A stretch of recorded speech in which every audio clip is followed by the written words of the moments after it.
ஜனாதிபதி என்ன ஜனாதிபதி? நான் என்ன ஜனாதிபதி?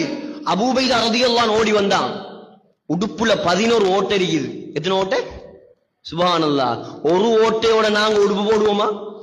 கொஞ்சம் கொஞ்சம் சந்தன குச்சி உளுந்து ஓட்டையானாலே அந்த உடுப்பு ரிஜெக்ட். ஜனாதிபதியுடைய உடுப்புல, உலகத்தை கட்டியாண்ட மன்னருடைய உடுப்புல, அமெரிக்கா ரஷ்யா போல அந்த காலத்தில் வாழ்ந்த வல்லரசு, ஈரான் இத்தாலி எல்லாம் பயந்து நடுங்கிய பேரரசன் உமர் ரலியல்லாஹு அன்ஹு, அவர உடுப்புல 12 ஓட்டு. எத்தனை ஓட்டு? 12 ஓட்டு. அபூ உபைதா ரலியல்லாஹு அன்ஹு ஓடி வந்தார். சொன்னார், பெரிய இடம், துறப்ப வாங்க போறீங்க, கௌபத்துல்லாவுக்கு போறேன் வைப்போம், எப்படி போவோம் நாம? பெரிய இடம், துறப்ப வாங்க போறீங்க, உடுப்ப மாத்திக்கிட்டா நல்லமே. உமர் ரலியல்லாஹு அன்ஹு பார்த்தாங்க, ஒரு பார்வை. அபூ உபைதா, அபூ உபைதா, இந்த வார்த்தைய நீ சொல்லாம, ஏண்டா அபூ உபைதாவோட அவ்வளவு இரக்கம் உமர் ரலியல்லாஹு அன்ஹு. அபூ உபைதா முக்கியமான சஹாபி, சொர்க்கத்தை கொண்டு நன்மாராயம் சொல்லப்பட்ட சஹாபி.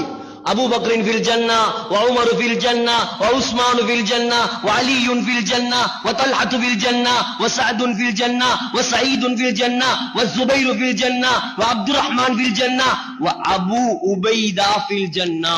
சொர்க்கத்தை கொண்டு நன்மாராயம் சொல்லப்பட்ட 10 சஹாபாக்கள்ல ஒருவர்.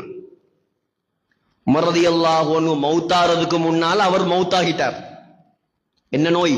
கொள்ளை நோய், பிளக், காலரா. காலரா நோய் வந்து மௌத்தாயிட்டார். சிரியால மௌத்தாயிட்டார்.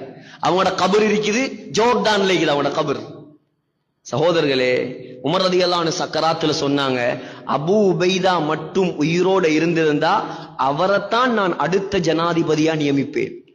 அவ்வளவு உயர்ந்த சஹாபி. ஓடி வந்து சொல்றார், அமீருல் முஃமினீன், கொஞ்சம் உடுப்ப மாத்திக்கிட்டா நல்லமே, நல்ல உடுப்பு ஒன்று போட்டா நல்லமே. சொன்னாங்க, அபூ உபைதா, நீ இல்லாம வேற யாராவது இந்த வார்த்தையை சொல்லி இருந்தால் மறக்க முடியாத தண்டனை கொடுத்திருப்பேன்.